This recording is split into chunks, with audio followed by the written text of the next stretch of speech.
Welcome to the Strategic Veteran, where we chart the course from service to civilian triumph. I'm Adam Peters, a veteran, entrepreneur, and your fellow navigator in the quest for a life of impact and fulfillment. My mission is simple: to empower you with the tools and stories that turn challenge into opportunity. Having walked the path from active duty to where I stand now, I understand the search for purpose that comes with hanging up the uniform. It's a path I've walked, with its trials, its tribulations, and its victories, and it's a journey we're on together.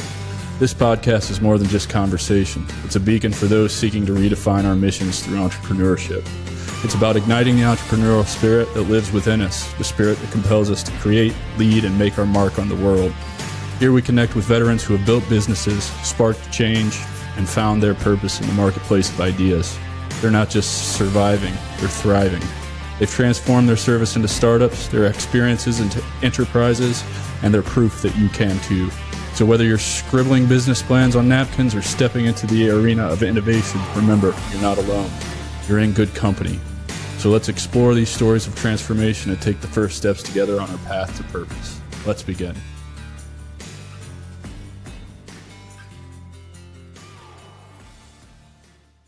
What's up, everybody? Welcome back to the Strategic Veteran. I'm your host, Adam Peters, and today I'm honored to introduce to you Tyler Nelson, a man whose journey from the battlefields of Afghanistan to the boardrooms of the tech industry is nothing short of inspirational. Tyler served 7 years in the Army, reaching the rank of sergeant. His military career included a deployment to Kunar Province, Afghanistan, as part of the 2nd Battalion, 503rd Infantry Regiment, a deployment made famous by documentaries Restrepo and Korangal. Tyler also served as a member of the prestigious 75th Ranger Regiment, where he graduated from Ranger School, a testament to his grit and determination. But Tyler's story doesn't end with his military service. He transitioned into the field of IT, leveraging the skills he gained in the Army to carve out a successful career as a government IT contractor. Yet his entrepreneurial spirit didn't stop there. Tyler is now the CEO and co-founder of Allset Technologies, a company specializing in automating STIG compliance, which he built from the ground up.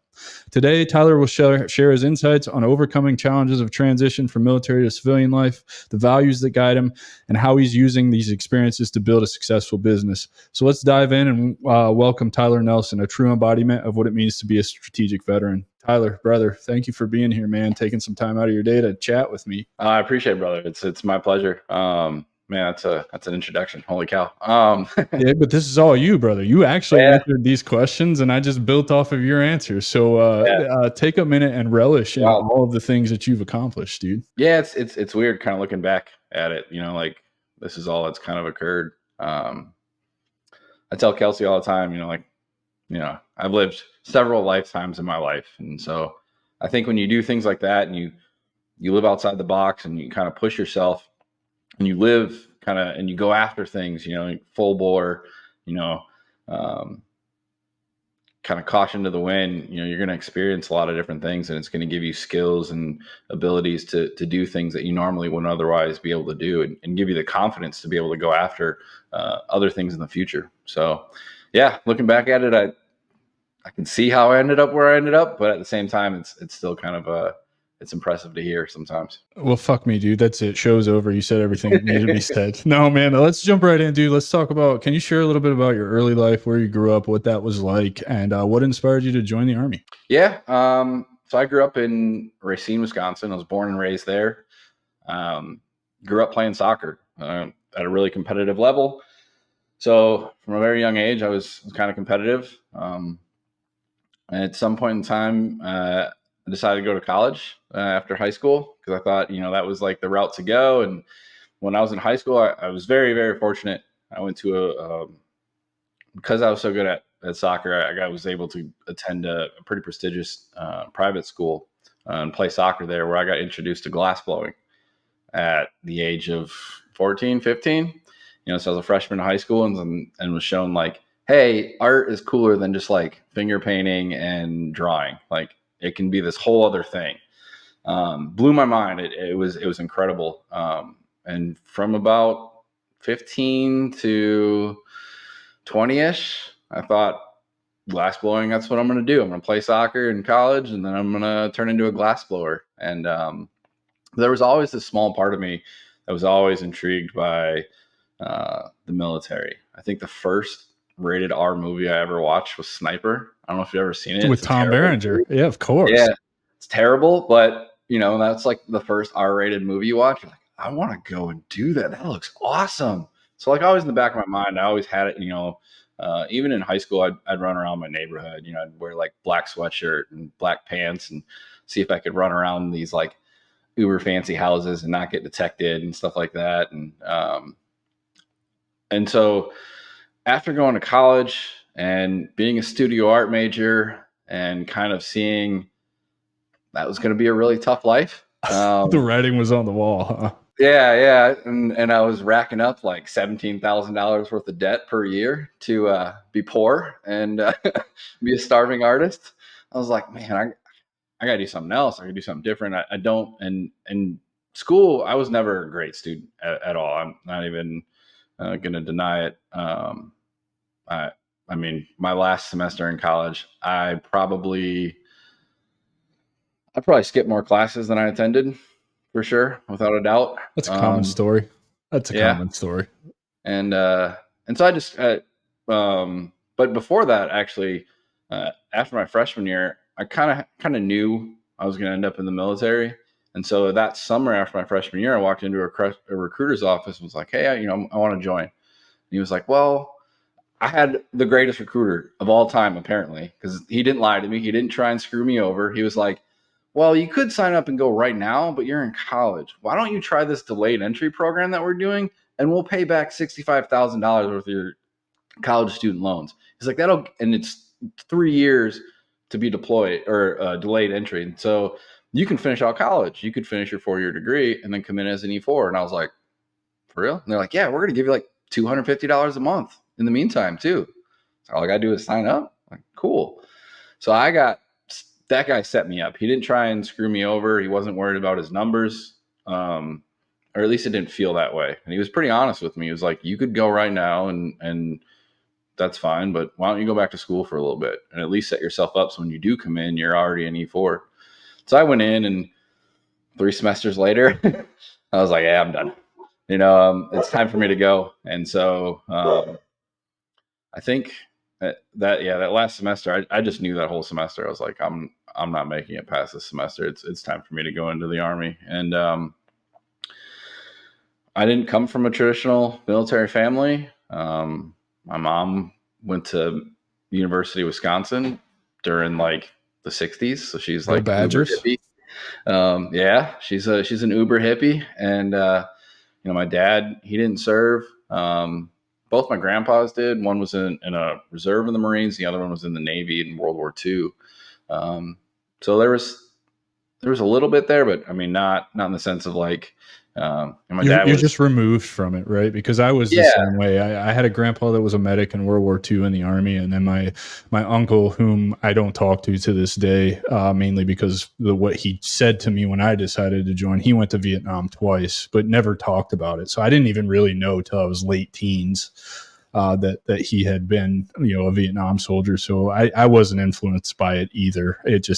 I wanted out of small town America, which obviously Wisconsin's also small town America. I can imagine that probably influenced your decision. What year was all of this that you actually went in? So it was 2006. Okay, because I'd never heard of a recruiter with a program like that where they're going to pay back your student loans. And my other question would be, why would he be wanting you to go in as an E4 if they're going to pay for you to finish college? Why wouldn't you just come in as a lieutenant? I don't know. Mostly because like when I walked into his office, I was like, hey, I want to jump out of planes and kill some bad guys. Like, what do I got to do to do that? Because in my mind, I was like, I want to go SF. I want to go to free fall. Like, so for my graduation present for graduating high school, my mom paid for me to go do a tandem skydive. So in my head, I was like, I want to do that like all the time. And the only ones I knew of that were doing free fall was like SF. I didn't know about like KEG or any like the LURST units or any of the SMUs. I didn't know any of that, but like special forces, those guys are doing it. And so that's why when I went in there, and so I think, he was like, hey, this dude wants to do what he wants to do, but let me at least set him up for success down the road.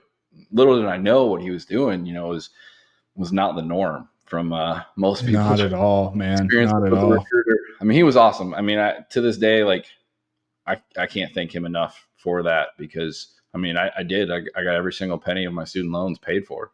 Nice. Which was like 40 grand 60 ish. grand, something like Yeah, that. 60 Yeah, grand. I think Yeah. I was pushing like 60 grand at that point in time. And they paid back every single penny. I mean, it took a long time. I mean, they didn't pay it all back until I was probably 3 years after I had already gotten out of the Army. But it is what it is. I mean, they came through eventually. It's just like the government, right? There's all that red tape that you got to do, and Hurry up a and wait. certain form isn't filled out, the right box isn't checked, and so they just delay it and don't tell you, and you got to get on them for it. But yeah, it was. I don't know why I was removed from it, but I was always intrigued by it, and so then when I went in, like I started actually kind of once I decided, 2006, like I'm going to do this, I'm going to go in, and um, in my mind, I kind of had it like I'm going to be a ranger. Like those guys look cool. Like, and it was during the time when probably the Army's best recruiting tool that they ever used was that stupid video game. I don't know if you remember it, I don't but that remember. was I was like already in and I was on a deployment when you were coming in. So I really don't remember the video game thing. I they do did know this. that there was a movie the Navy did. I forget what it's called, but that ended up being a really good recruiting tool for them to get SEALs. Really, yeah. So it's weird, like how there's like these weird things that they put out there. And I don't even think they meant for it to be that good, but apparently it worked great. But I was like, yeah, I want to be a ranger, and so they gave me an option 40 contract, and then my mom was like, I don't want you wearing glasses and having like your glasses fall off and then dying because you couldn't see. So somebody shot you because you couldn't see or something like that. She had like some crazy like reason for it because I didn't have the greatest eyesight. And so she paid. So I was just about to turn 21. So she paid for me to get LASIK. So when I showed up at MEPS, they're like, when did you get LASIK? And I was like a week ago. They're like, you can't go to basic training. So they delayed me. I lost the option 40 contract, but they sent me to airborne school anyways. It took a little bit of like, no, hey, like when I came in here, in April when I came back, and I was like, no, I was going to airborne school. I was going to RIP, and they were like, well, we're gonna give you airborne school. That's all you're gonna get. And I was like, okay. But it worked out in the end. I mean, I ended up in the 173rd, which I think was, I mean, that set me up mentally for probably the rest of my life because of that. So, I Did think you it was, come in as an 11 Bravo originally then? yeah, we were like 11 X-ray or something. So Yeah, like, so I came in on 11 X-ray Airborne Ranger contract as well. They didn't call it option 40 back then, or they did. They just didn't refer it to it that way. And then, you talk about bad recruiters, right? So what happened with my Ranger contract is apparently back then they used to be able to get more numbers, or it made them look better if they would put people in like buddy teams. So there were benefits to the two people that they were pairing up as buddies. Like you get a little bit of extra rank or whatever. However, what they don't tell you is that you both have to ship in order to get that contract, right? And those extra benefits being rank or whatever it was. So I'm thinking I'm coming in as an E3 and I'm going to basic training, then going to airborne school, and then gonna try my chops at the RIP thing. We get to family day, and that's not at all how that's going. They're like, all of you who are going to airborne school and then going on to RIP, line up here, and by last name or whatever. And in my platoon, I was like at the end of the line with a P, however that worked out. And senior drill sergeant's like, you're not going where you think you're going. In fact, we don't even have a unit for you to go to because this is what happened. And I was like, what the fuck? So I ended up at the 3rd ID trying to get anywhere that I could except for there. Hindsight's 2020. He gave me the option to stay as permanent party at Benning, and then they would fix that whole gaff and get me to where I was going. I should have done that because now I know they would have just sent me to all the schools, and so I would have just been waiting to go to RIP. But it's neither here nor there. So you get to the 173rd. I really wanted to go to Germany. That never was in my cards. I did want to go to Italy, but everybody always advised that like Italy is not really a cool duty station because like 90% of the time you're just locked on base for protests. Is that true? I would say 90%. We did have like the Red Brigade come protest outside Clermont, Italy one time. They were like, all right, anybody that lives in these barracks, you have to sleep somewhere else because they were like within reach of a Molotov. Yikes. That was real. And so like it was like blocked off. You couldn't get so close to the back gate. Um, and but that only happened once. That was for like a few days, maybe a week. But I mean, the majority of the time, our cadre, or I mean, our leadership was like, it's a weekend. We're not training. We're gonna make it a 3 or a 4 day weekend now.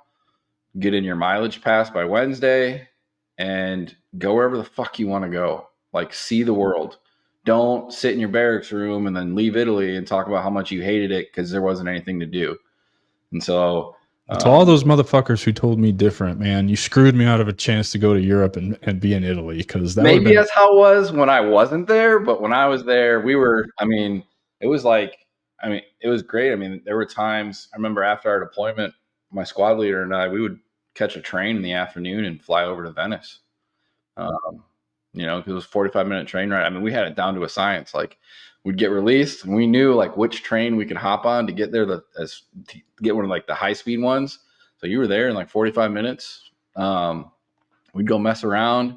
There was a bar that was super friendly to American soldiers there.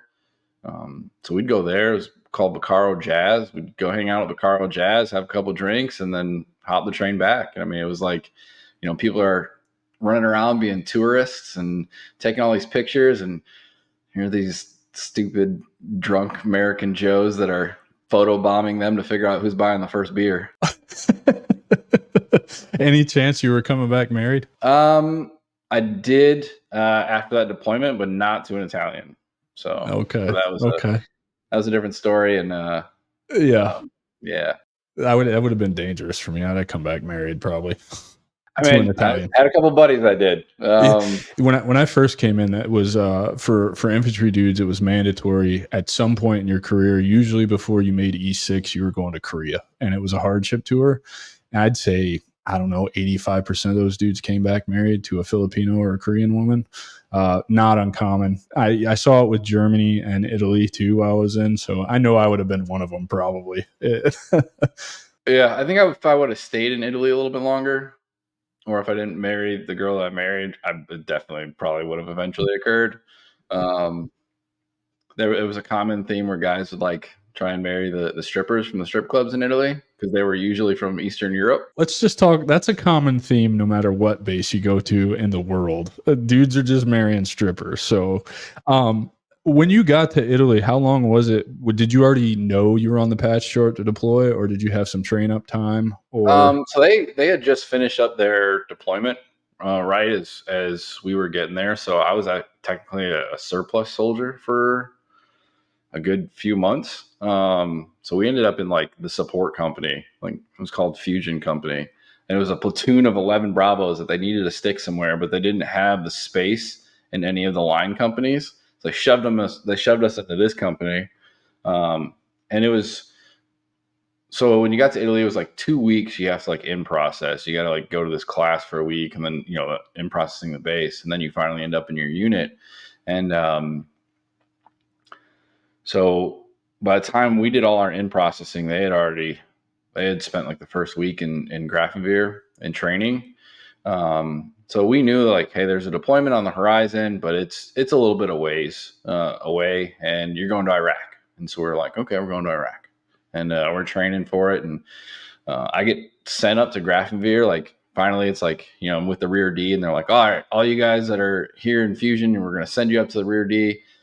Showed up, got there that night, and they're like, all right, pack your rucksack. You got a 12-mile ruck march, like standard ruck march tomorrow morning for your EIB test. And I was like, what's an EIB? What is this? Like, welcome to the Army. Yeah, I was like, 12-mile ruck march? Like I just did one a couple, like a month or so ago. Cool, yeah, sure. Like not a problem, And so they're like weighing our rucks and stuff. And, in Germany and Grafenwehr was beautiful, a bunch of rolling hills and stuff. So it was great. One like E4 is like, all right, guys, when you're going downhill, run. When you're uphill, just walk as fast as you can. Like that was the brief. Like, all right, go. So it was like first day actually in a unit. I did a standard 12-miler for my EIB. And then the day after that, we did our land nav for our EIB. And I ended up passing those and qualified for my EIB, and then took the EIB test. Probably like we did the actual like lanes. couple days later, and somehow, some way, this brand new private passed his EIB. Were you true blue? Yeah. No. I was flirting with danger. I was on the limit. So that the week that they had us test in Italy, it poured for like a week. So when it came to the grenade range, it was just soupy. So you couldn't, like, so many guys were getting double no-goed on the grenade range because of the trench one. You couldn't Right. throw it And in then front roll of it in. roll Yeah. in. No, you had to make it, and that You're was it. shooting It's a the only way it was basketball at going that in. point. Yeah. And so the cadre that I had for that, he ended up becoming my platoon sergeant later when they sent me to an actual line company. So I like pop up, throw my grenade, I come down. He's like, throw again. I was like, fuck. Like, knowing, like, if I fail this again, like, I'm done. That's right? it. Because I'd Yeah. already no-goed it the first time. So I pop up, throw the second one, come down. He's like, throw again. I was like, dude. All right, pop up. I was like, screw it. I'm throwing this thing as hard as I possibly can. As hard as I possibly could. It went like a good 6 inches into this soupy mud. And I like popped down. And he's like, all right, get up. And I was like, fuck. He's like, all right, go get your grenades. So we're like walking up. I'm trying to find that first one because I knew I missed that third one for sure. Like, that one missed. And I was like, okay, I got that one. I was like, looking around for the other ones. He's like, they're in the trench. You passed. Good luck. I was like, no way. That's awesome, dude. He was totally fucking with me. Dude, I didn't get true blue either. The motherfucker badge protector. I'm sure you probably had experience with badge protectors, and hopefully you didn't. But I wear glasses, obviously, and he no-goed me because when I put my glasses back on for camo, I had 2 spots from where the nose pads were, and I was like, "You motherfucker, are you serious?" Like, first of all, you got me out here. It's summer in Georgia, and I'm putting on camo. I'm already sweating. Like, it's not going to stay on my face anyway, and it's a little fucking ridiculous that. First of all, I had to wear my BCGs out there. That was like part of it, and so it's like. Does it really matter that the little spots on my nose are there? Like, the glasses are camouflage themselves. Like, come on, But let's talk about that deployment to Kunar province because, for those that are listening that haven't watched Restrepo or Korangal, or we were talking before we recorded The Outpost, those movies are pretty accurate depictions of what life was like on that deployment for you, huh? Yeah, obviously Korangal and Restrepo, they're real footage. It's real. What you see there is it. I think what Sebastian Younger and Tim Hetherington did, rest in peace, Tim, was huge. I think it kind of pulled the veil behind, away from what combat in Afghanistan was really like. Because at that point in time, even so during our deployment, I didn't call home for months because we just didn't have phones. Like, you had to go wait in the talk for like 3-4 hours in the middle of the night, and you were already pulling guard as it was. When we weren't out in Chowkay, we were at Fob Fortress, so we'd rotate out of there. And I was just like, man, I want to sleep. Like, I'm tired. Like, I'm refitting. I don't want to stand in line for 3 hours waiting to call my parents. And our company XO eventually was like, Private Nelson, I am ordering you to call your mom. Because like my mom became friends with his mom. And so I got ordered to call home eventually. But it was one of those things where that's not a lawful order. You can't make me. I was a different soldier. I tried to stay out of trouble as much as possible. I was definitely trying to be a smart ranger, not a strong ranger. But I was a strong ranger. Yeah, I was definitely. I was trying to find that path. But Dateline did a special on our deployment and specifically, Battle Company in the Korangal, and we were just south of there in Chowkay, and so when that came out, there was no hiding it. But I think that was that. I think they titled it like the Forgotten War or something like that. Even that Dateline special, because at the time, I think the total troop count in Afghanistan in 2007 was like 27,000, and Iraq was like over 100,000. I think That was part of the surge, right, in 2007. So we were literally kind of forgotten about. I mean, it wasn't on the news often. No one really talked about us, but the fighting there was picking up, and it was getting pretty intense. I mean, when I look back at like the awards that our battalion received during that deployment, I mean, it's absurd the amount of Bronze Stars with V or Silver Stars. I mean, 3 Living Medal of Honor recipients, Purple Hearts, all that good shit. Yeah, I mean, all of it. I mean, it was like, dude, this was, it was pretty serious. Like, I remember asking my squad leader at one point in time, a month or so into the deployment, hey, is this how all deployments are? Like, is this how it always is when you guys deploy? And he's like, fuck no, not at all. He's like, what we saw so far is what we would have seen the entire deployment. And I was like, oh, so this is like different. And they're like, yeah, this is not normal. It's the wild, wild west. Like, we stirred up a hornet's nest. But I will say though, like, we did our 173rd and especially the 2nd Battalion with, the command of Colonel Osland. We were pushing them back. We literally had the Taliban retreating. Unfortunately, the decisions afterwards, higher up and units behind us, they couldn't continue that. But I mean, we were living in outposts with 11, 15, 20 guys with hour-and-a-half drive to the closest American. I mean, it was going to be an hour before anybody could QRF you. I mean, it did bite us in the butt a couple times, though.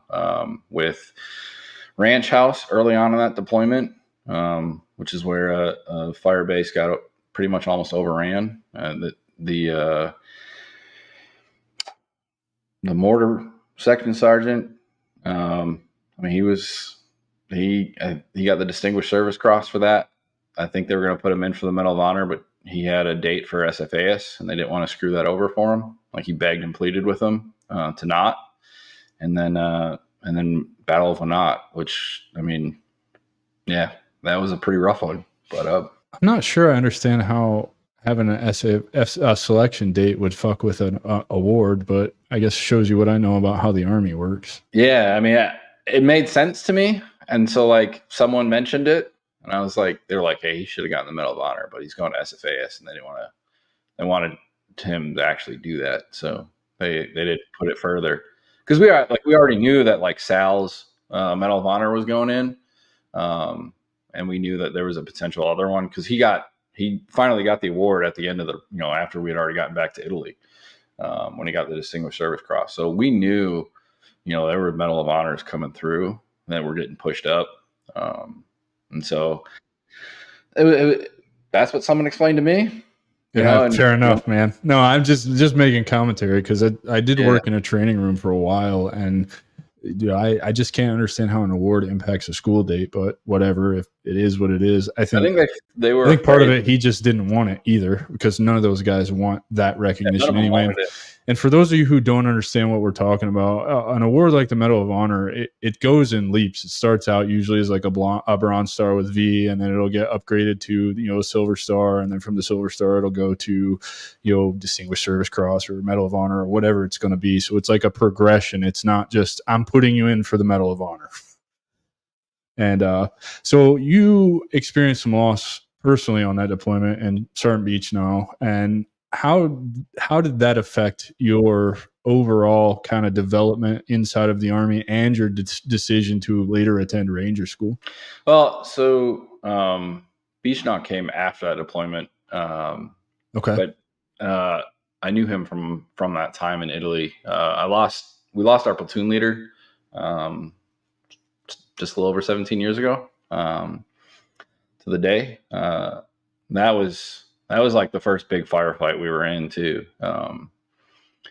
That made me realize, like, this is real. Like the common, that there's no reset. You're not giving extra lives. Like, this is for real now. You're playing for keeps. And that was huge. I mean, seeing our platoon leader, who was an awesome dude. I remember one patrol, like our 240 gunner, started going down as a heat casualty, and he was like, screw it, I'll grab it. So he's like sitting there walking like with the 240, trying to make sure that, like I'm not, okay, yeah, I'm the highest ranking guy out here, but I'm going to carry my weight too. Yeah, because it's a crew serve weapon. It's mission essential equipment, and somebody has to man that damn thing, and that means anybody who's got a free hand is picking that bitch up and going with it. And Yeah. good for him. Good for him. Yeah. I mean, he was a leader. Definition of it sounds like. Yeah. So that was rough. We lost him. He was a great dude. Talked to his parents about once a year. Just yeah.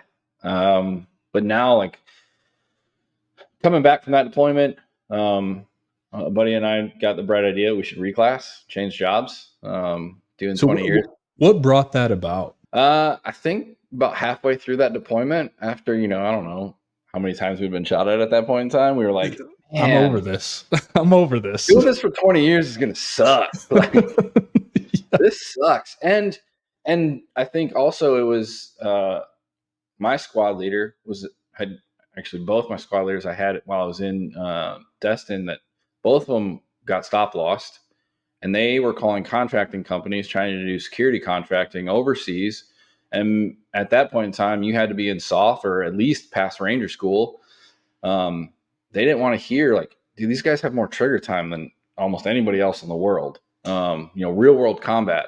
They were getting hung up on. Like, they wouldn't even take their phone calls, and if they did, they'd hang up on them. And so I had the same problem when I went to get it. Before I re-enlisted too. It's like, I mean, I got, like you said, more trigger time than just about anybody in the world. And because I don't have a SOF identifier, like, that's it. We don't want you. Yeah, and so buddy and I kind of looked at each other. I was like, well, I'm not doing this for the next 20 years. Like, this, I'm gonna die. Like, like, I'm either gonna get broken to the point where I die, or like I'm gonna die. But what can we do when we get out of the Army if we can't do contracting? Like, what is there? And so first we want to do intel.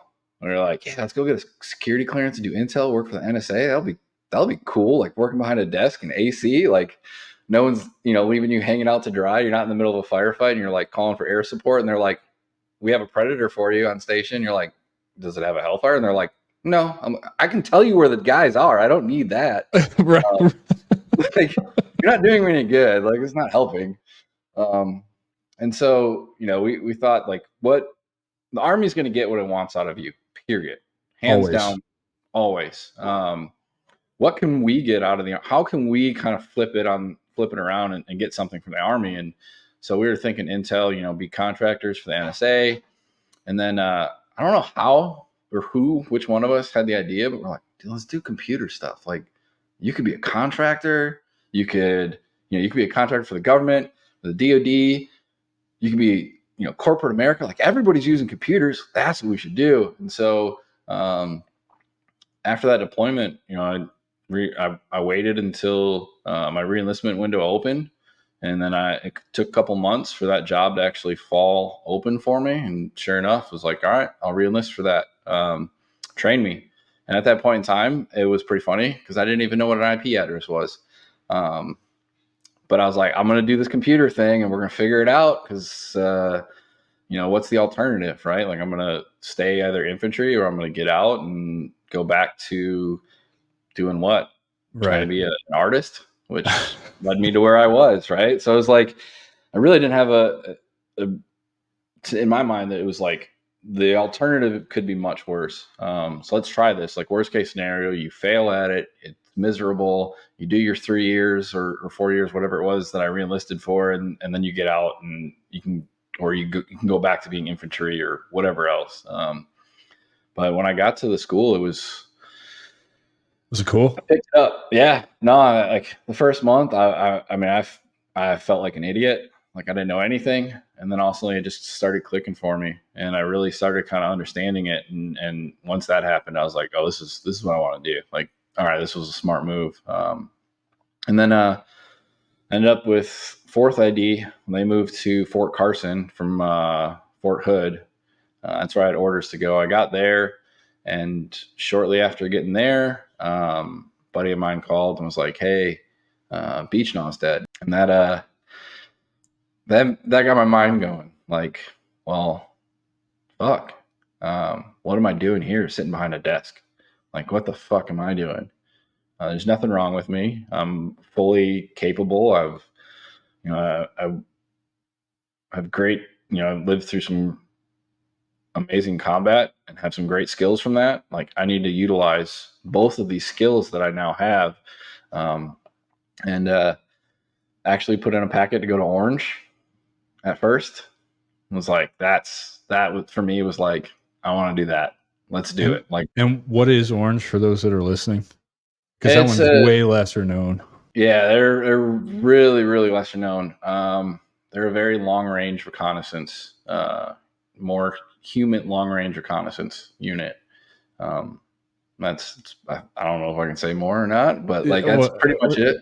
Just let your imagination run wild, folks. That's what long range reconnaissance on the human side. Let's just think embedding yourself with local population, basically. Yeah, and they wanted people with an IT background because you might need to steal things off people's laptops. Might need to, or that's the job description. We'll just put it that way. Yeah, but they would send you to, like, the sell there was, they were gonna, like, we're gonna get you whatever IT certification you want. We're gonna get you all the training you want. Oh yeah, we're also gonna put you in, like, defensive and offensive driving courses and shooting courses. And I was like, this is the best of both worlds for me. I can do both of them. But I didn't make it past the technical interview, which is where about most people get dropped anyways. Which was great. Like, it was pretty cool. I ended up running into some of those guys later on, when I was with Regiment, and kind of seeing what they really do. And it was pretty cool to be like, I know who you guys are. Right. I'm curious, when you reclassed and got to the 4th ID before you're putting in packets to do all of this, what was the culture shock like going from an infantry unit to IT computer unit? Because I've talked to a lot of people on here, and almost 70 at this point, and a lot of them don't understand, or that don't come from the Army, don't understand there's a big difference between the infantry and the rest of the Army. And like, it's a night and day difference. And I saw a lot with people who would get attached to us on deployments. They're like, you guys are fucking nuts. This is not how the Army's supposed to work. And it's like, it's just a different world. Would you agree that I'm correct in saying that? And because you have experience with, okay, you did all this Restrepo shit with an infantry unit, and all the things that lead up to that, the discipline, the way the unit runs, and then you reclass, you go through, I don't even know what it's called, job training or whatever. And then you get to this unit and you're like, oh boy, I'm sure it's just a night and day difference, right? Yeah. I mean, I will say, like, 2nd Battalion of the 503rd is, for whatever reason, that unit seems to just breed incredible leaders. Every single platoon sergeant and platoon leader we had, and that I'm positive it had to do with the way that Colonel Osland was and the way that he somehow worked drug deals to make it happen. But every single one of them was Ranger qualified. Wow. Yeah. There wasn't a platoon leader or a platoon sergeant that wasn't, that hadn't gotten their Ranger tab. And so, and if you ever have time to look up who Colonel Osland is, the guy's a stud. I mean, he was an E6P, promotable in regiment, went to go become an officer, and ended up doing like 32 years in the Army. And everywhere he went, he was just, I mean, he was a guy. There's like Facebook groups about him, about like how awesome he is, put it that way. But he trained us. I would say we were as successful as we were during that OEF 8 deployment because of him and the way that he forced us to train. He took kind of a Nick Saban kind of mentality. You're not going to train until you get it right. You're going to train until you can't get it wrong. That's a good mentality to have. And I mean, I'm probably still alive today because of that, so coming from that kind of environment, showing up to a artillery battalion as the S6 support, the first sergeant of that battalion walked up to me the very first day I showed up in the morning, and I was in uniform because I was about to go take my permissive TDY to move everything in because all my household goods were coming in that day. And so I showed up in my ACUs, And, I have my CIB and my airborne wings. And he just looks at me and he goes, "What the fuck is that on your uniform?" I'm like, "Do I have something out of place or something?" I was like, I don't understand what you're talking about. He's like, the black stuff. I was like, "My CIB and airborne wings? Like, you don't know what the fuck that is?" He was like, "Oh, you're one of those. So what do you do?" I was like, "I'm IT." He's like, "You in the wrong battalion. You're not." And then walked off. And I was like, "What the fuck? Where the fuck am I?" Are you an E5 at this point? Yeah. I was just like looking around like, You've never seen this before. You're in the Army as a first sergeant, and you've never seen a CIB and airborne wings. yeah, I was, and then like, and it's on his commo guy, right? So it like blew his mind too. And he's like, "No, no, this isn't happening." But that was like my introduction to like, here's fourth ID, like here's conventional brigade combat team, here's artillery, here's non-infantry, non-airborne, here's mechanized units. Like, it is not the same by any stretch. And I was like, "Oh, this is different. This is new." And so, I mean, PT wise, I mean, I was crushing guys. I was like, "How is this possible?" Like, and at the time, like, I had 6 bulging discs when I left Italy, and I was crushing guys in PT. I shouldn't be like doing any PT. I should have been like rehabilitating fully, but it got healthier when I went back to school and changed jobs for somehow, some way. I don't know. Because you're not putting an 80 pounds on your back and walking 12 miles in under 3 hours for your EIB. That's why. Yeah. I mean, it happened during the deployment, I mean, I was a saw gunner, and then they made me the 240 gunner eventually. So, Well, that'll get you too. yeah. But yeah, it was a huge culture shock for me. I felt like I was on Mars half the time when I was in fourth ID. And then I started putting in the packets because I was like, I got to get the fuck out of here. Like, get me the fuck out of here. Get me somewhere where people are normal. When I read the answers to the questions and I saw that because of your MOS, you had to, put in the RIP packet. That was the only place you could go. I was like, I know that has to do with him being an infantry guy first and then showing up to this new unit with a different MOS and being like, I can't do this. I just can't do this. It's so hard. And it wasn't the like IT stuff. Like, Yeah, I was it's doing the great. atmosphere, right? The culture, the because it's so different. I couldn't handle it. I couldn't take it. I was like, get me the fuck out. Like, I wanna go somewhere where like dudes actually want to do shit. Yeah, be leaders and do their jobs, and they're not waiting until their 20 years comes up so they can go and sit at another desk somewhere.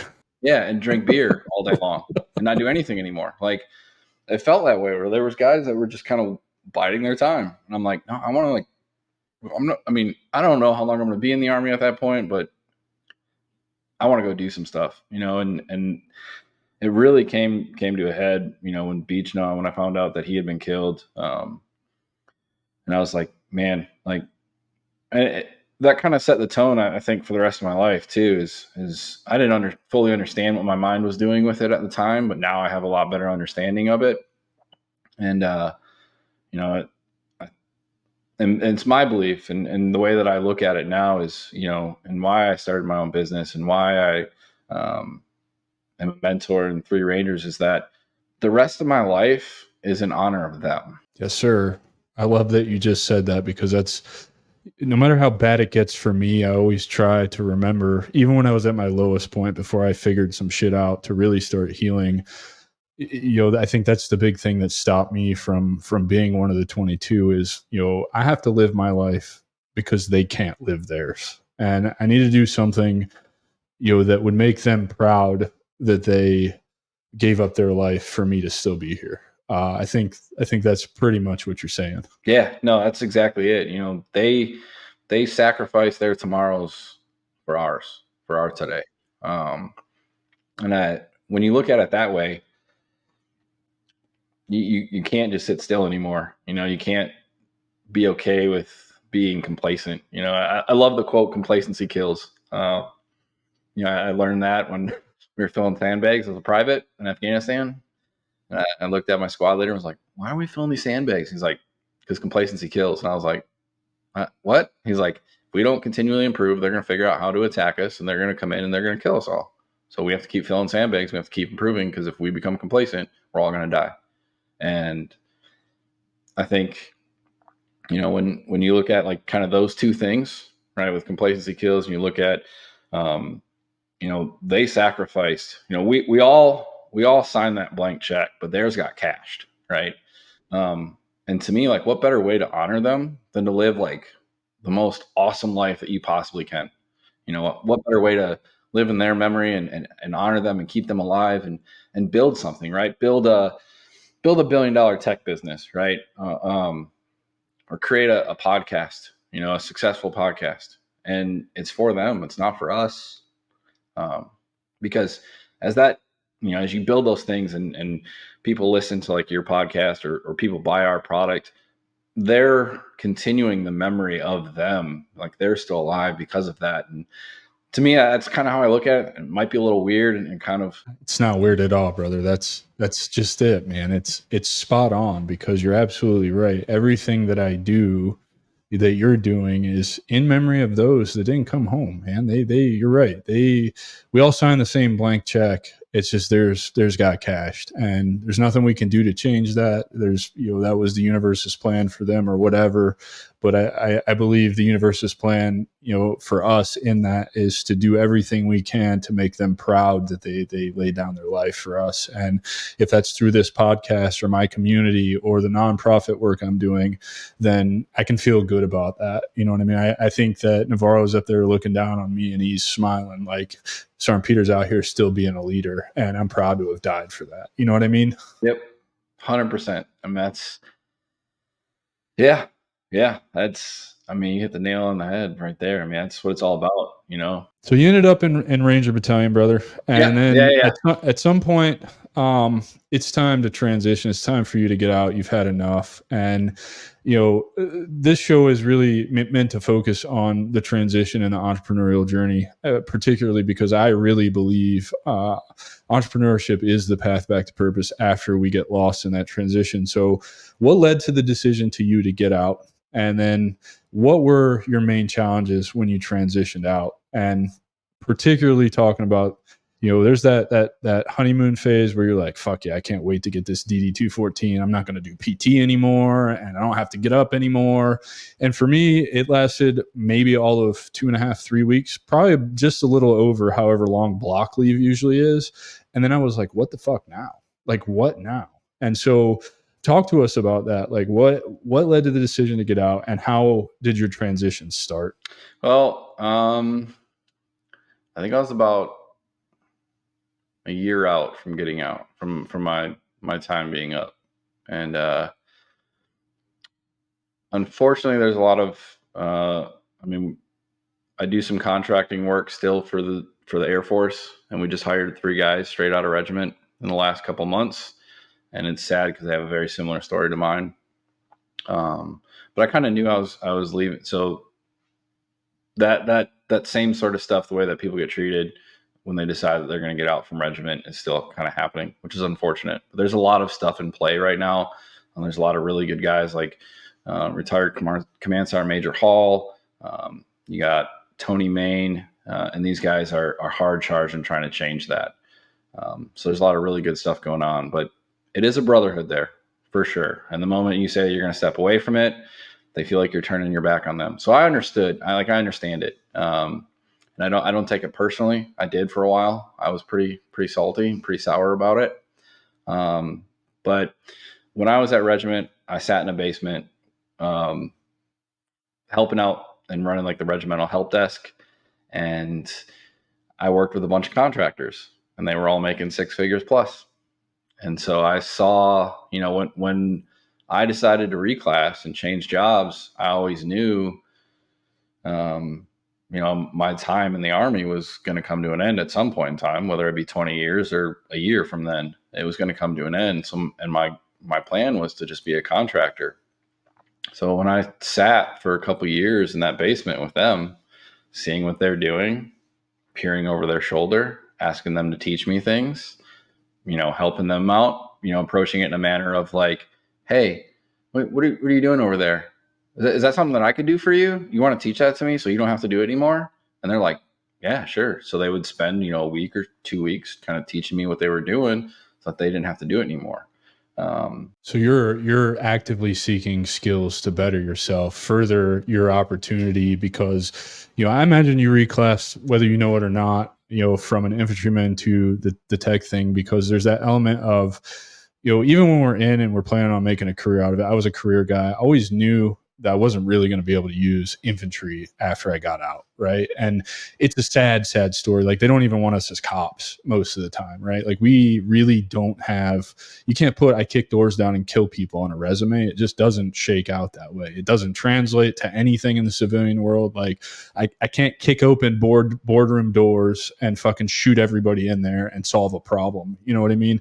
And so I knew that I was pretty fucked when I was getting out. At 13 years after being an infantryman with 4 deployments. And they gave me the opportunity to go through an MMRB, but I was an E6P. And I was like, how can I be a senior non-commissioned officer in a new job that I've never done before and be a leader? So hindsight being 2020, I should have probably taken it. I'd still be in probably, but I think there's that element that you kind of knew, like, I can't use infantry, on top of I don't really want to die, because that's my future if I stay here for 20 years and as an infantryman, particularly with your first deployment being Korangal Valley, right? Like, come on. So did you know that you were bettering yourself and making yourself more appealing to employers when you got out? Yeah, I was fully conscious of it. I knew that, like, I needed to gain skills. I knew I didn't have the IT background. I wanted to become as marketable as possible. I wanted somebody to look at my resume and be like, well, I'll pay this dude, 80, 90, 100 grand coming out of the Army. I didn't fully know the marketplace, but I knew you had to have skills. I knew you had to have certifications. I knew you had to be able, you're going to do a technical interview. So if you don't know this stuff, you're not going to get hired for it. And so what better to look at than guys that are making later I found out how much they were making, but it was closer to $250,000 a year, I'm sure. No, around the 150 mark, and they were living in Columbus, Georgia, which, most of them, actually, I think they all lived over across the border in Alabama, which cost of living is a little bit better. Slightly biased. I still live in Alabama. But yeah, I mean, I saw, like, they're living good, and they showed up to just do their job. They didn't do all the extra stuff, which I didn't mind, like the jumps and stuff like that. And the deployments, like, that was never, like, that never deterred me. Like, oh, sweet, we're deploying, or going TDY, we're doing an MLAT. I was like, sweet, let's go do stuff. But it was like the kind of the bureaucratic type stuff where they kind of control everything you do. And I was like, I just want to do my job. I don't want to do all this excess stuff. And seeing them do that, and they're good at it, and they're making money doing it. I don't think they intentionally meant to keep me down in that basement, but there is a lot of, at the time there was a lot of talk about, if you're an E5 or below and get stuck at RHQ, there wasn't a lot of development for you to stay at regiment. You pretty much, that was going to be it. They pretty much, a lot of the guys that get sent there, they're trying to give them a break from the line, so they're just there for a year or two, and then they go back to the line. Like all the schools and all the guys in ops and stuff, like, in the S3, they're just getting a little bit of a break. And so they're not invested in the guys that are sitting in the basement or anything like that. Well, and I imagine you're probably not looked at maybe the most favorable because you do have a CIB and airborne wings. You were an infantry guy. That's primarily what's over there, right? And so I'm sure you caught a lot of shit from guys about that. And yeah, sort of. But again, coming from the 173rd, there was a lot of times I'd show up and guys were like, before I deployed with regiment, I only had that, a combat patch to 173rd. So guys would be like, they'd ask, like, when did I go? And, they're like, oh shit. So you largely got left alone because of the deployment. I think because it of probably that. would have been different had you not had that Oh, same caliber of deployment. 100%. I would have gotten just clowned all the time. Oh, you little pussy! Couldn't make it in the infantry. Couldn't get. I did hear it a couple of times. Did hear it a couple of times. Oh, so you waited until you were a computer nerd to come to regiment because you couldn't hack it as infantry. I heard that a couple of times. It's like, look, motherfucker, I'm still here. Yeah, and like I got my chance to go to Ranger School. Went straight through. Don't know how that happened, but I ended up going straight through. And I think because RAS was about 20 times worse than Ranger School, probably. Yeah. But yeah, I mean, there was that. But after deploying with regiment and stuff like that, then I'd walk around with the combat scroll. And although it was a really cool job. I'm not going to take anything away from it because I got to see the whole picture of everything that was going on over there. But I was the commander's aide and RTO during that time. Did a lot of traveling in Afghanistan, all over the place, almost every day. But I got to see a lot from a very high level of what was going on because, wherever he went, I was. If he was sitting in a conference and, he needed IT support or he needed me to take notes for him or something like that, and there I was. So it was pretty cool to kind of see that and get that view shortly before I left. And they kind of sent me on Top-down that. view is cool, isn't it? When you really get to see the bigger picture of how tactical operations are run and structured, and see all the moving parts on a battlefield. It's definitely eye-opening. I learned that when I was in a talk. I was initially salty about it, but I really learned how to embrace it. And I would have, had I stayed in, it would have definitely made a difference in my career for sure. Oh, for sure. But that was great because then I got to learn what does it mean to manage that kind of scheduling? What does it mean to, I was with now General Ryan, but he was Lieutenant Colonel Ryan at the time. So if you ever get the chance to read The Hardest Place, I've read it. Yeah, and he talks about Joe Ryan. Yeah, that was the commander of the task force when I showed up, and then he got replaced by Colonel Odom, who was the regimental commander. But there was it was the changeover from regimental command from Colonel Carilla to Colonel Odom. And so Colonel Ryan was the one that was over there, and he was the one that was there when I got there, and he was awesome. He was by far probably, of the officers that I worked for at that level and got to interact with, he was the most regular dude. And that taught me that it helped me a ton now that, I'm doing business and I talk to businesses and stuff like that. My business has a technical alliance partnership with Forescott, which is a multi-billion-dollar company. And when I'm talking to some of their executives, I learned to just talk to them like normal people. Yeah, they're just guys who put their pants on one leg at a time, like you and I do. They're just in a different position, right? They've made some decisions, some choices that put them where they are, and he kind of showed me that you want to interact with those guys, you treat them just the same. Maybe not say the same jokes that you would say to your buddies, but and yeah, that was awesome. I mean, that really kind of set me up for having to deal with a lot of meetings and presenting myself in front of people and stuff like that. Because there you are. Anybody came around, I had to go and talk to him with him, or I got to get things scheduled with certain other high-ranking people. And so you start learning how to play that game. And now owning a business, looking back, I'm that was the perfect job for me to have. That was the perfect job for me to have while deployed, right before I got out. Because it set me out. I go into interviews and I'm not nervous at all. I'm yeah, I am who I am. This is what I know, and you're gonna want to hire me, And so when I got out, leaving regiment, I didn't have a job lined up. I went on terminal leave and was applying everywhere. And one of the guys that worked in that basement with me, he was like, dude, you can't just apply to Columbus or Atlanta. You got to think bigger. If no one's calling and or no one's offering anything, you got to think bigger.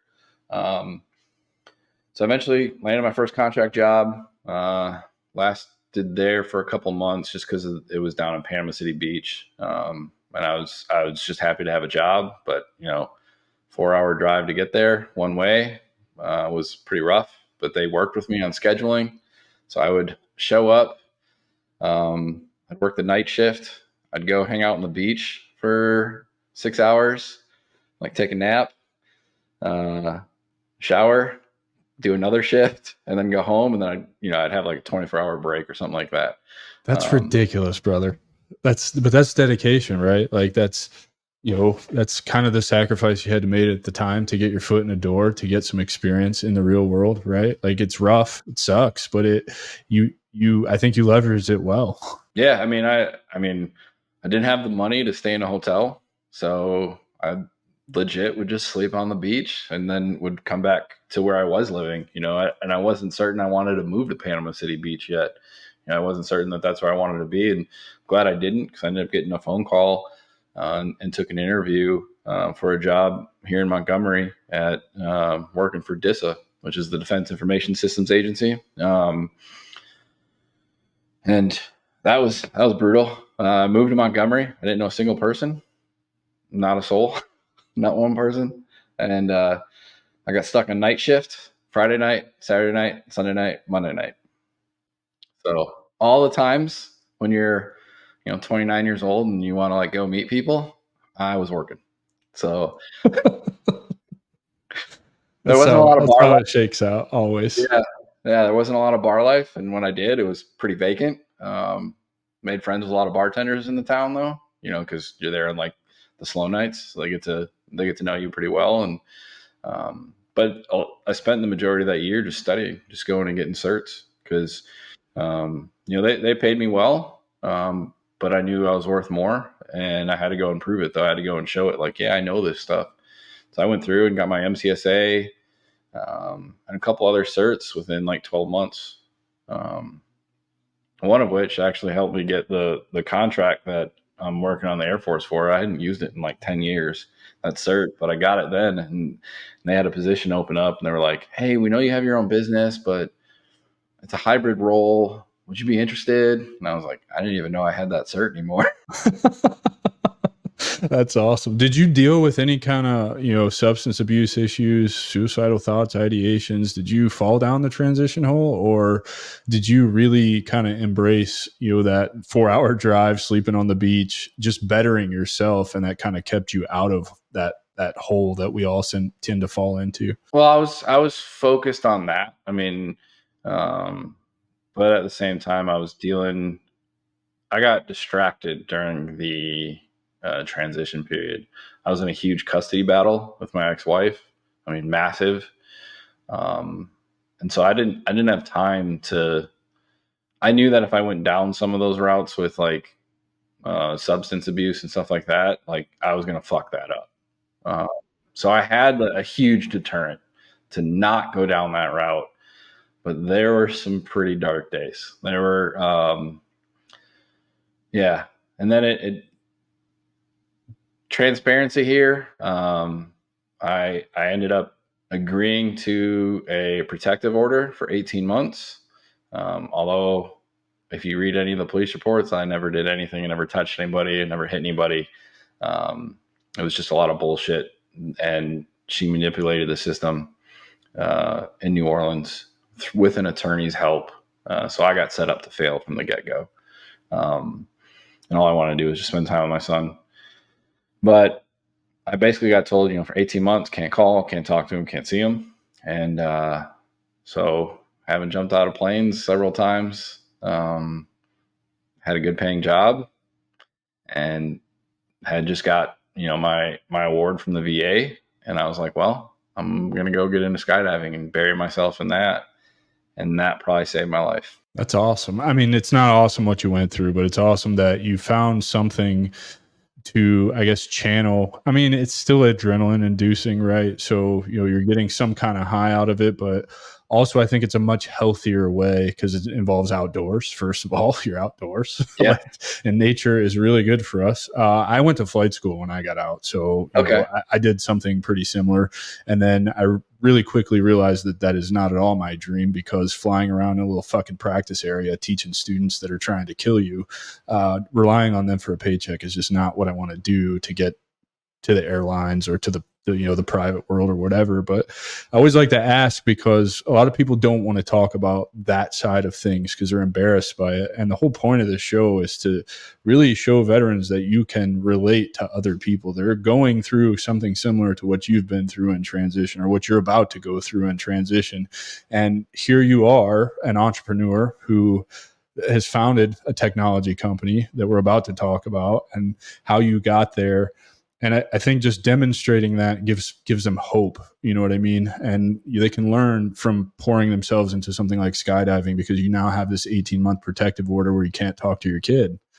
So like, what do I do instead of going and finding the bottom of a bottle or shooting up some fucking heroin or getting into cocaine and fights and, just really being a degenerate because I don't know how to process these feelings. You just were like, well, fuck it. I like to jump out of planes. Let me go jump out of planes. I got all this extra cash, like, let me do this. Seems like a healthier decision than burying myself in a bottle every night. Yeah. I would say it's definitely healthier. I was still pretty angry at the world. One of the guys that I met skydiving, him and I hung out recently, and I felt bad for kind of how things left when I originally left Montgomery. I'd moved to Houston, and so I reached out to him, and we had talked. He was like, "Man, you were angry." He's like, "But I understood it." He's like, he knew my situation, what I was going through, and he's like, "Dude, I was worried about you because you were angry." Like, I was like, I didn't realize it. I didn't know it. At the time, I didn't realize how angry I was. And, I to this day, I'm still figuring out like how angry I was. It's crazy, right? Because I was the same way, just angry at nothing.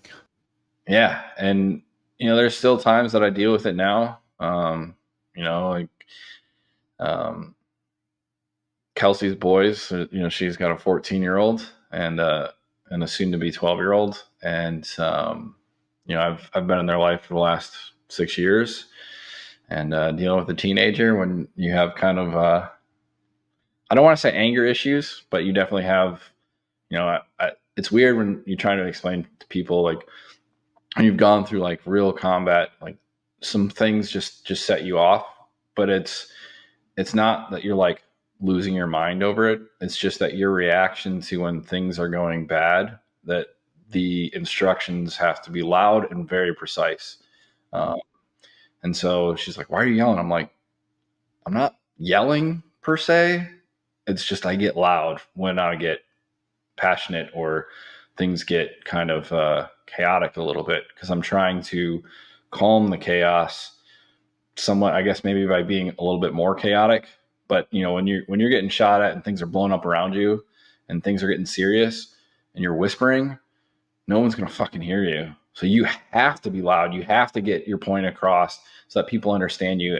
And unfortunately, when you develop that trait, like, it's kind of hard to turn that off completely when it helps you stay alive. And it's definitely, it's an element of control in the chaos because you can control the communication between you and the others when all that shit is going on around you. And it does manifest itself in talking very loudly. I'm guilty of it myself. And it's very direct because it's how we're trained, right?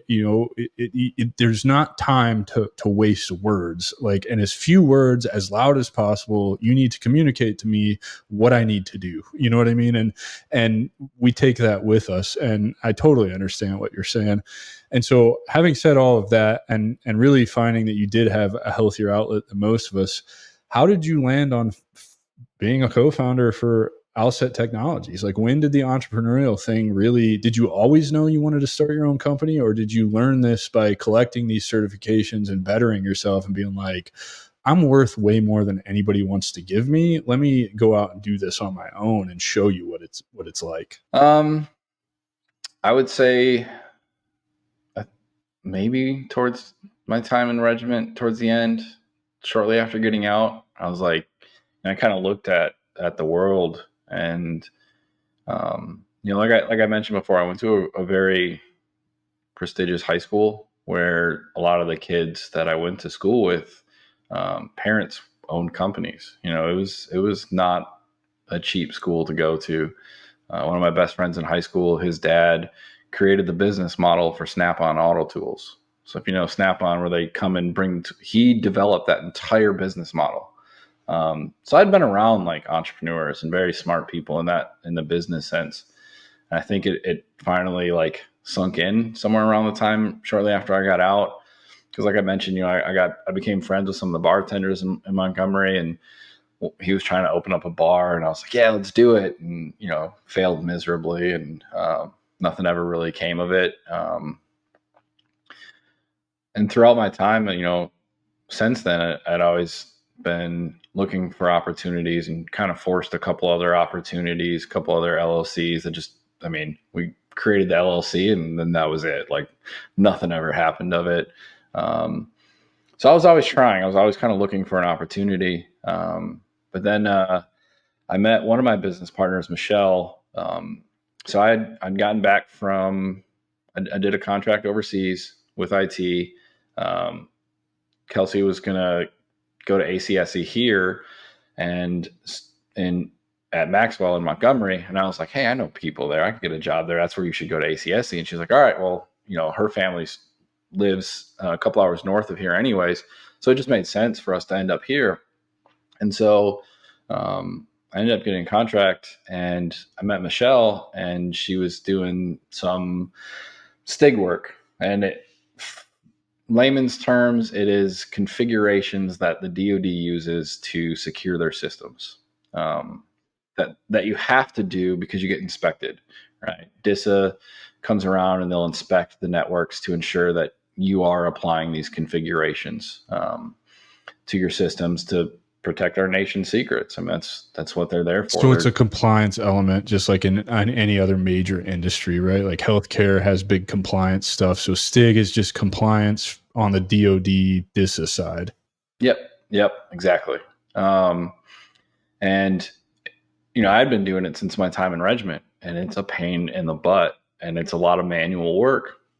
And so she kind of figured out a way to automate some parts and make reporting on it a bit easier. And that unit was doing really good work. And I was like, man, hey, Michelle, you got a really cool thing here. Like, you should make this a thing. And she was like, oh, no, she's real shy about it.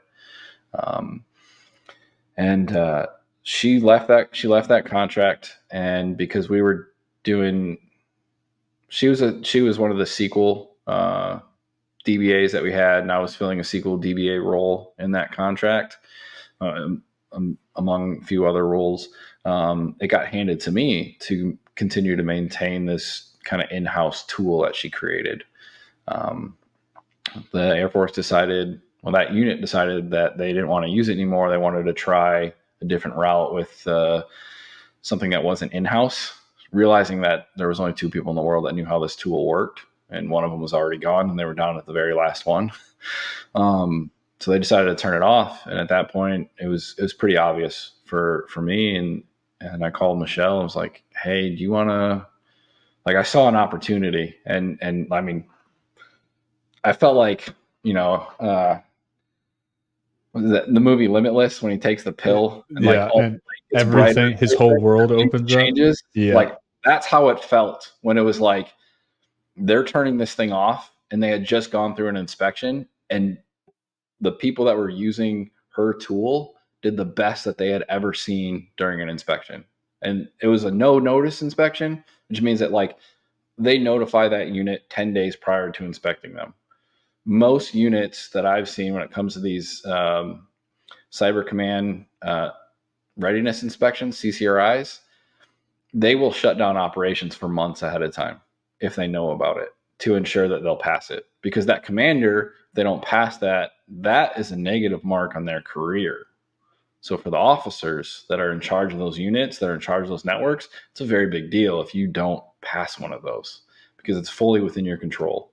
And so 10-day, no notice, they showed up, they inspected it. All the people that were using her tool and the tool that we were using did great, like unbelievable marks, to the point where some of the inspectors like complimented, like, this is the best I've ever seen these technology areas do. Like, not just one, like one of these alone would be one of the best I've ever seen, but you have this like group of technology areas that all are excelling way above anything we normally see, and they were all the ones that were using this tool. And so I knew right then and there, I was like, oh, there's some value there. There's a huge potential there. That's a And pretty so cool feeling, huh? yeah, it was when I was like, is this something? Like, I don't know. There's only one way to find out. Like, you got to make it happen. And so I called her, and she was like, yeah, I mean, I'll do it, but I don't want to, she didn't want to be like the face of the company. She didn't want to do the business side. She was like, I just want to program. I just want to do that part. And I was like, cool. Well, I'll do the other stuff and that you don't want to do. And then she, her and I talked, and we knew that there needed to be a better web interface than what her and I were capable of building. And during my time away from Montgomery, and because of skydiving, I eventually I decided to go to school full time for a semester. Well, it was going to be like a year, but I don't know. It was my third time going to school, trying to go to college. I was like, well, maybe if I like don't work in IT and I take like a fun job, and then I'll focus more, right? Like, so I ended up working as one of the instructors at iFly in Houston, and I met my other business partner there, Ryan.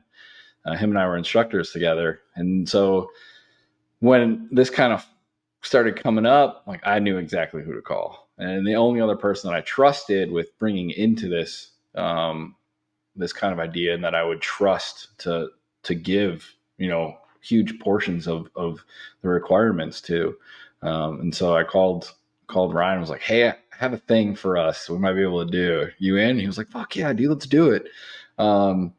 So then I called Michelle. I was like, so you want to do it? And she's like, yeah, let's do it. And so sure enough, that's how we founded the company. Just by seeing that there's a potential opportunity there. Dude, what a great story. And I love that you talked to, Michelle didn't want to be the face of it. She wanted to do the programming part of it. And then you had some web interface issues, so you knew who to call. So it's like it's a really good lesson in like, everybody thinks you have to build a business by yourself. And somebody's always the face of that, but there's always people behind them that are doing behind the scenes stuff that you're yourself not capable of. I have people behind me that do stuff that I'm A, not willing to do, or B, not capable of doing, or they're just better at it than I am, and it's a shortcut. And I love that you speak to that, because entrepreneurship is a lonely road. Like, it's really lonely because people don't understand what you're doing. They can't understand it because they can't understand the level of risk that you're willing to take, or the grinding for years on end with no return for it, until all of a sudden one day it just happens, right? And so having people behind you that you trust to help you build that stuff out and see the vision too is so important. And I'm glad that you touched on that, because I mean, it's so true. Like there's so many gurus online right now that tell you can build a business by yourself. You can be that solopreneur. And it's true to an extent when you're getting started, but quickly you outgrow being a solopreneur and you realize there's a need for so many other pieces to your team. Yeah. And it's dependent on the industry too, right? Like, I guess if you're doing like a Shopify, right? Like you're reselling or whatever that is. I don't remember the exact term, but yeah, you can do that by yourself. Yeah. I mean, you can do that by yourself for sure. To an extent, until you're ready to scale, right? But then when you want to scale, you're not doing that by yourself anymore. Yeah, no. But I think for us, I mean, we gave ourselves specific lanes to stay in. Ryan was the same way as Michelle. He was like, I don't want to be the face of it. I don't want to interact with people. I just want to code. He's like, I'll sit on meetings when they're technical, when we're interfacing with customers or potential partners. He's like, I'll hop in to answer technical questions, but I don't want to do any of the business side of it. And I don't have an MBA. Didn't get a degree in business or anything like that. And it was just like, fuck it, I'll figure it out. Like, I don't know any of this stuff, but I'll figure it out. Like, and I mean, we formed the company, and that was in October of 2021. And by May 2022, I walked away from a very well-paying, very safe, very nice contract, IT contract with the Air Force. And yeah, Here you are. almost 2 years didn't take a single paycheck from anything. I'm very fortunate to have Kelsey behind me. She's in the Air Force. She's active duty. And she's super supportive in the fact that like she saw and understood the opportunity and the potential. And obviously with my status with the VA, we kind of looked at it, and she goes, if there's ever a time for you to try this, there's no better time than right now. So just do it. Yeah. Just quit your job and go for it. Which like I looked at her, I was like, you serious? Like, you're good with me like not getting a paycheck? And she's like, yeah. She's like, we can afford everything. We've gone over the numbers. We can afford, our lives won't change. We can still live in the same house. We can still drive the same vehicles. You might not be able to have a little extra spending cash, but she's like, I trust you. And if this is what you want to do, and there's an opportunity there, and go for it. Like, don't regret it. Because I learned when I went to regiment. So what I had to do to get to regiment is it set me up for this kind of mindset. I had to re-enlist to go to RASP, which at that point, I think they were passing less than 20% the first couple classes. And then would eventually have to go to Ranger School. So I would have to pass those things, right? Knowing that if I didn't pass RASP, I was going right back to 4th ID in a place I fucking couldn't stand. So I learned, like, when you put things all out there and you don't give yourself a safety net, you will work just that much harder at making sure and trying to see it through.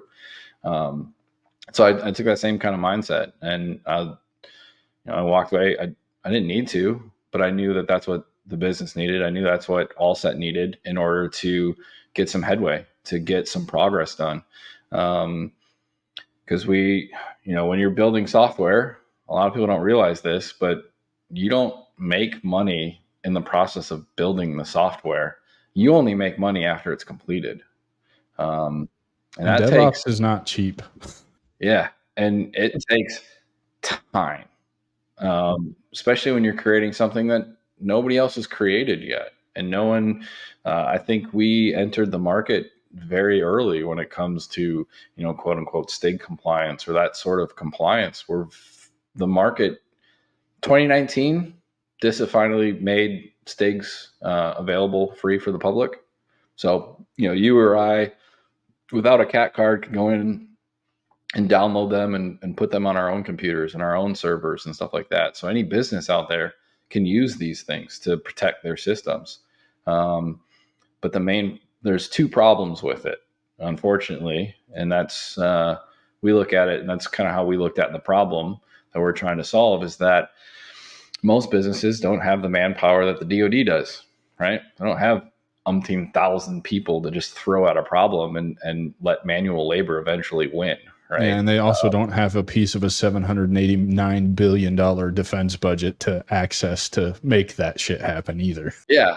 And then, so automating the actual checks and the scanning is a big thing. And there's a few, you could say competitors, although we don't do any of the actual scanning or anything like that.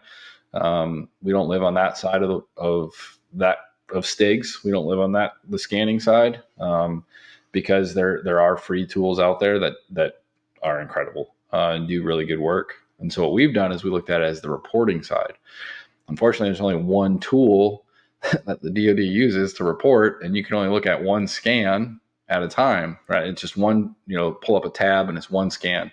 Well, any workstation that's in the DoD can have 12 to 15 scans.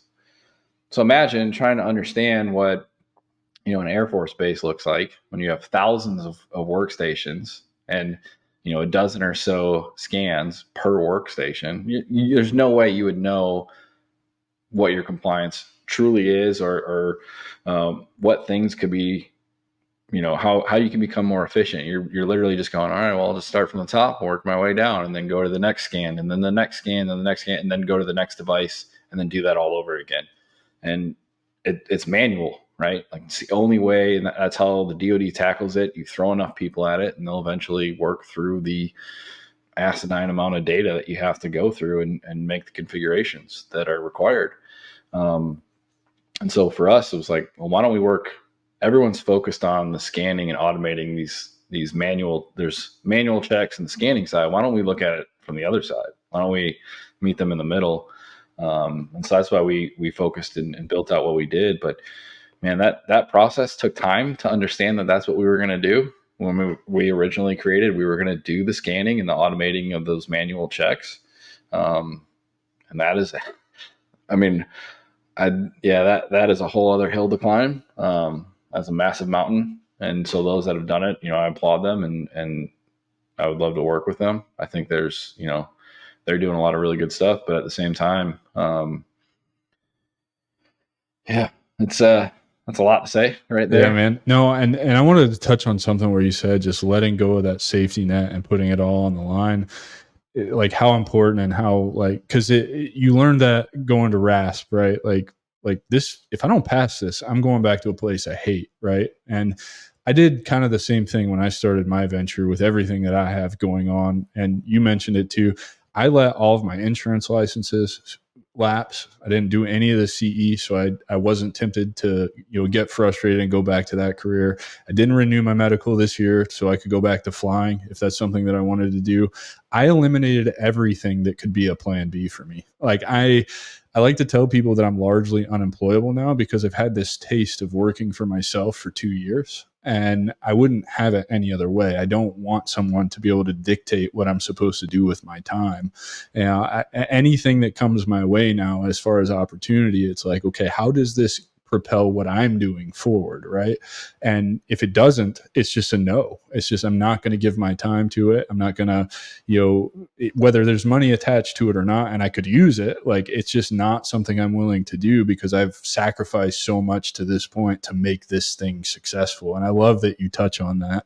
And, it's just so important that you don't give I really do think and this is probably, contrary to, popular advice, but not having a plan B is the best thing that ever happened to me. Yeah, I actually read it in a book. I don't remember what that book was called, but I just remember that was the gist of it. The guy was he was talking about, what's his name? The guy from Ridiculousness. Rob Dyrdek. Yeah. If you ever look up his story, it's wild. Dude, he's a genius fucking businessman. There's so much to be learned from that man. And it's not just skateboarding and comedy. No, not at all. The dude understood that if he sold his skateboards, if he took a royalty of every skateboard that he sold, and he believed in himself and didn't give himself any other option, he actually made more money than any other contract any other sponsorship contract than anybody else out there by hand and fist. He out earned everybody because he was willing to do it slightly different and work and believe in himself and didn't give himself a safety net. He was like, this is the only way I make money is by selling skateboards. I have to do this. I don't have any other option. And so that kind of stuck with me. I don't want to say I learned that or I read it before I went to RASP and did all that, but I definitely read it at some point in time and was and it's still, I didn't even read that whole book. I just read that chapter on him and I was like, I'm done. I know what to do. Yeah. No, I love that, man. Do it. And yeah, I think, it goes back to that kind of that complacency kills, right? Living different lives, right? If we don't push ourselves, we don't step out of that box, we don't go after opportunities and see what could happen. One of the reasons, I've been asked so why did you choose to go to the Ranger Regiment? Why did you go that route? Why did you go to Ranger School? I was because I didn't want to be 35 or now I'm 39, right? I didn't want to be the age and in the place that I am now in my life, wondering whether or not I could have made it through Ranger School. I'd rather go and fail and realize that I couldn't cut it than be, 40 years old and wondering, could I have made it? And be too old to go back and try. Right. So it's the same thing with Allset. I was well, let's try it. What's the worst thing that could possibly happen? Is that I end up going back into IT contracting? Like, it's not a bad gig. There's plenty of money involved in it. So the Yeah. bankruptcy from failing at your own business, that won't last too terribly long, if at all, because you could just go land another contract that pays pretty good, sacrifice a little bit of that money, pay off the bankruptcy, and start all over again. Yeah. And that's, and it's weird because I only took the contract that I'm on right now with the Air Force, not because it was like I need the money or anything like that. It was because the skills I learned from starting up Allset and that they were like, hey, we understand you're a technical guy and you understand how to program and all this, but what do you think about being a project manager? Like, what do you think about doing that? Because I had gotten my Project Plus, so I was already certified for it. I never used it up until that point. Like, never had a need for it. Never gave my life any value other than like just it added to my resume until now. And I was like, well, maybe. And then, they were like, hey, it's hybrid, so I looked at that and I was like, here's my chance to, and now that Allset's gotten to a position where it's more of what I'm doing is less programming. It's more sales type stuff. It's more interfacing with people and stuff like that and kind of getting the word out there and partnerships and that sort of deal and working deals. You're moving into like the scale phase, really. Yeah, it's not as intensive as like we're building the software because actually the full complete version 1 is pretty much wrapped up at this point. I think there's a few things left that Ryan's kind of tweaking on right now, and then we'll have like the complete full version 1 fully wrapped up, fully done, and fully stable. We thought we had it several times, but we've done installs for some potential customers and learned a lot of lessons from that and failed miserably the first time. Which they don't call us back anymore, which I don't blame them. But that's part of the process, and it's a necessary thing that has to happen, particularly when you're trying to develop something that's never been developed before, right? Like nobody else has this, do they? No. So I think that's something to be proud of. Like honestly, man, like I think there's a little bit of pride in the failure. Like, we were the first ones to install this for this company, and they won't call us back, but we learned a lot of shit from that. And now we have version 1 and we've worked out all the bugs. So we know the next company we go install this for, it's a fucking done deal. Yeah, no, it was, so we did an install and it failed miserably.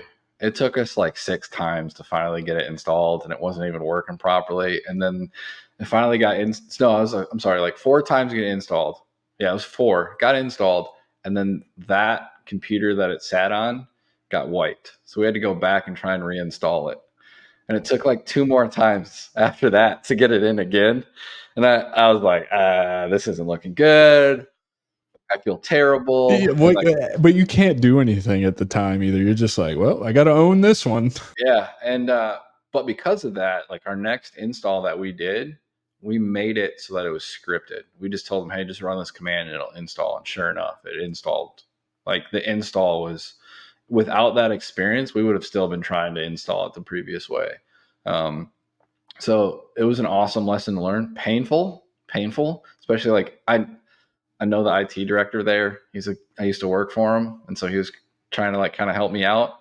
And great guy. I won't name who he is or anything like that, but he's a great guy. I have nothing but the utmost respect for this guy. And I'm so thankful for him. I really wish it would have worked out differently because I really think we could have helped them and the organization that he works for. However, I don't blame them for not calling us back and wanting to go forward with anything. But the lesson I learned from that was super valuable. And I hope one day down the road to be able to kind of take him out to dinner and be like, if we didn't fail with you, we wouldn't be here. And I want, and thank him for that and let him understand that, because of that, I understand that we didn't do business with him, but it allowed us to do business with other people. So and much who knows, so it might even open the door for you to get another shot at doing business with them if you can show that you have, some hard proof that now you worked out this stuff, right? Especially if you know him and he gave you a shot early. I'm sure that's because he wanted to see you succeed, and he probably understands, right? Like, he probably.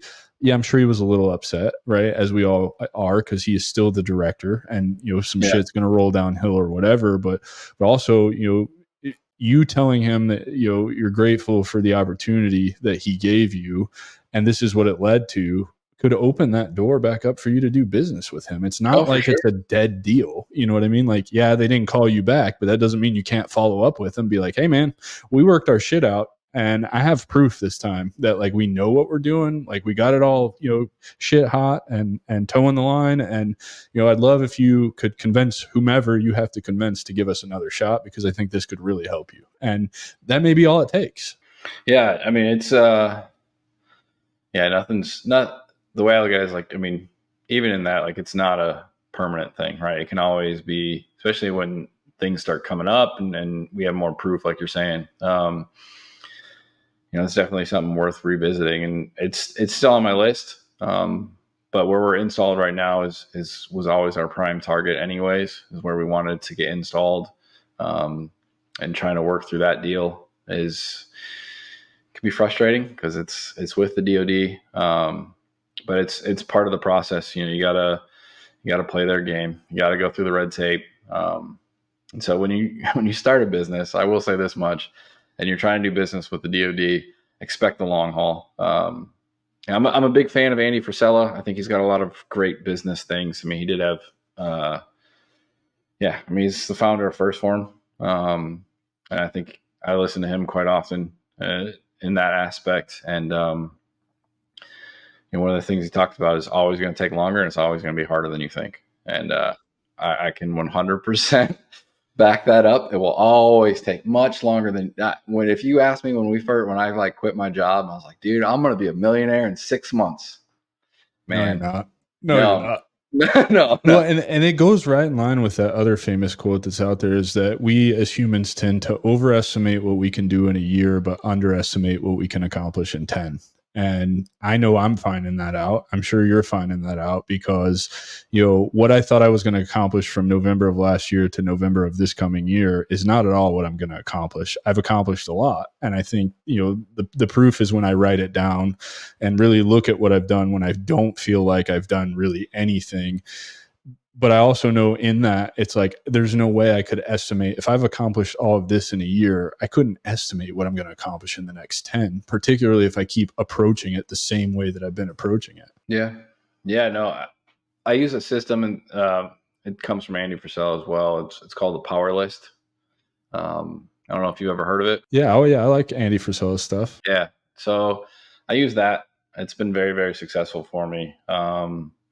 Implementing that was probably one of the biggest changes as far as we started to grow and trying to drive myself and better myself and trying to be the person that I needed to be to lead the company. That was probably one of the biggest ones that I implemented. And it's cool, like going back and looking back over the last, like 18 months of doing the Power List, and like, oh shit, like, yeah, I won a lot of days. Or, oh man, that was a rough stretch right there. Yeah. I lost a lot of days. Like I didn't get those 5 things done, or I didn't fully, like when I first started doing it, I didn't fully know how to implement it. Right. So I'm like trial and error. So I'm like, oh yeah, mowing the lawn, that'll be one of my things on the list. And you're like, that should never have made that list whatsoever. Felt good at the time. Right. Cause I was like, oh, that's an easy one. Check. Yeah. Uh-huh. But once you really learn how to implement that system, man, that was powerful. That was like, man, I can accomplish anything. And I introduced Michelle to it. She's like, how do you seem to like just constantly be moving forward and getting stuff done and not get distracted by things? And I explained it to her, and a couple months later, and she was like, of all the things, all of the advice, all the different things people have ever told me in my life to try, that's probably been the best one. She's like, it is amazing when you get those 5 things done and you're like, I have accomplished my tasks for the day. The day's mine. And it's, 11, 12 o'clock. And you're like, I have the rest of the day. This is awesome. But on top of that as well, like, when you look back, a month or so, like I've been pushing myself forward every single day for the last month. And then you start seeing those benefits, right? Incremental progress, man. Yeah. And it's incremental progress. It's so powerful, but like you're saying, you don't realize, you don't realize how much you can accomplish in 10 years of doing that. All right. Like when I look back and see like 18 months or so of that, I'm like, man, I did all that in 18 months. Oh, But at the same time, I'm looking at it like, man, we're not crushing it yet with revenue. Fuck. What am I doing wrong? And then it's like, so it's like, it's true. You really, you can get lost in that if you don't have some of that evidence to look back at, right? To flip through the pages of that notebook and be like, no, I'm doing this stuff. It just takes a while. It takes time for those things to develop, right? And it may be, the way I look at it, it may be 10 years before we make our first $1 million. And I'm okay with that. It's not going to stop me. Like, I'm not going to quit because, oh, it got tough. We didn't make, what I thought we should have. And so I'm just going to walk away. We'll just can it, cool. I learned some cool stuff, met some cool people. But my dad gave me a quote that I think is awesome. And from my dad, like, it means a lot coming from him because we never really saw eye to eye growing up. We always saw very differently. But since I've been an adult, we've seen a lot more eye to eye. And when I started this business, he was super supportive, which was crazy. I didn't think he would be. Because I figured he was like, you got to do the career thing, got to make money, and set yourself up for success. Don't try this craziness. When I started it, and I told him like, hey, I'm going to quit my job, and he goes, you only fail when you quit. Yeah, man, dude, that's awesome. What are some of your goals for the next couple of years for Allset? Really, it's for us. It's to continue to scale, continue to reach out to, I think one of the biggest ones is start getting in with the DoD. That's a process, it's a long process, but we're working on some things there. And really, it's just to help. I want to be able to help people with a painful, terrible thing that is forced upon them as a contractor in the DoD. Because they have the requirement, right? Commercial world, it's not really a requirement for them yet, unless you're trying to do business with the government, which it's coming down the pipeline based on what I see coming on the horizon in the next 5 years or so. Any business that's doing business with the government's gonna have to start complying with this stuff because they're already starting to force some stuff on them. And so really, I want to help the dude that was me, a couple years ago. And dude, that's the best way to start a business, with helping your past self with the problems that you faced. You never fail when you're trying to solve your own problem. Yeah. And that's like, I know it intimately, right? Like, trying to tell people, like, I know the painful process that you're going through. And I know that it's taking you away from doing your actual job and what you are actually getting paid to do. It's an additional thing, but you have to do it, and someone's breathing down your neck about it. Why don't I help you? Like, I want to help that guy or that girl or whoever's in that position. Like, I want to help them. And so for me, it's like, if I can hear one person in the next 3 to 5 years say that I have helped them with that process, then to me, like, that's a win. That's a huge win, because I know that there's somebody there that, very much like me a couple years ago, is not suffering like I was. And oh yeah, I think that'll lead to a lot of future success, right? If you can get that one person to have that experience, that's just going to lead to future success, because you can do it once. There's a good chance you're going to be able to do it a second, a third, a fourth, a fifth, and from there we can start really looking at the revenue side of things. Like, when we started, I was like, oh, money, I was focused on that. And then you really realize, like, it's not about the money. It's about helping people. And when that becomes the focus for you, you really start learning, like, you really start looking at the problem that you're trying to solve, and you have a lot more passion for it. And then you really start trying to solve that problem, and what is the best way to solve that problem. Dude, I agree with that, man, because when I changed my mindset from focusing on money to focusing on just solving the problem and helping people, everything started to make sense. And money happens to be a byproduct of helping people. It's a tool that allows you to help more people. And so you have to help some people for no money first before you can bring money in and help more people. So I love that you just said that, man. Dude, we got nothing else to talk about. You covered it all. So 2 more questions for you, dude. Where can everybody connect with you on social media? Come find out more about what you're doing, how to get interested, if they're interested in what you do, how to get involved, all that good stuff. Yeah. I'm really only active on one social media. I think the rest of it is just a time suck. I can make the argument for even the one that I am on, but I am on LinkedIn. You can find me at Tyler Nelson, Allset Technologies. It's ALSET Technologies. Um, that's where you'll find me. I post there pretty regularly. Post a lot about STIGs, STIG compliance. Kind of really make it friendly and user or common, I guess. Approachable. Approachable. Make it a little bit easier for people to understand what they do, how they can be implemented, so you guys can start using those and get yourself ahead of the game, especially anybody that's doing any work that may potentially require some sort of compliance like that. But I also talk about dogs all the time. That's how I found you. I found you on a dog post, and then I cold DM. Just so you know, he's super approachable. I cold DM'd him and said, "Hey, man, you want to do a podcast?" And he was like, "Well, I might need to know a little bit more about it." And then he was just, I think it's the infantry, and you're just like, "Yeah, fuck yeah, let's do it." But yeah, it's yeah. I mean, that's I'm real big, and we have 4 rescues now. So little update for you, Adam. The Betty, our foster, we eventually adopted her a couple days ago. We made it official. Okay. Yeah, because I just commented on that not too long ago, and I was like, man, I envy people who can foster because, I love dogs too. I have 2 dogs. I have a golden retriever and a golden doodle. They're actually brother and sister, just 5 years apart. So they have the same dad, which is the coolest thing ever. But awesome. Like my wife is big into wanting to foster. I'm like, babe, we can't do that because I'm going to want to keep every single one of them. And we cannot have 20 dogs running around the house. As cool as that would be, we just can't do it. So when I saw you make that post, I was like, you are a better person than I am because I just don't have it in me to do that because I would just adopt them all. So to hear you just adopted Betty, that's awesome, man. I mean, we almost knew from like the first night we had her. The youngest, I mean, he really kind of created a bond with her, and she created a bond with him like that first night. She's just a sweetheart.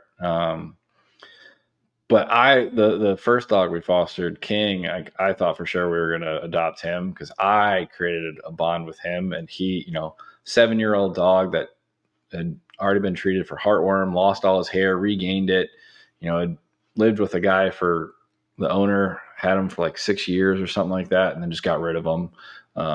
So, like what kind of mentally is it? Like what state is that dog in, right? So to bring him into our house and kind of give him a warm place to sleep for a little while and give him some good food and get him off that, and the humane societies, they do the best they can. They don't have the option to give them super soft bedding. He actually had an injury to one of his elbows where he had some inflammation, which was due to him laying down on the concrete floor. So for him to come with us and sleep on a couch, on a soft bed and stuff like that was actually helping him a ton. And then somebody asked to see him. And when we met her, we just knew that that's where he was supposed to go. Good for you, man. Dude, last question for you, man. What is the one piece of information, advice? What is the one thing you hope people take away from our episode here today?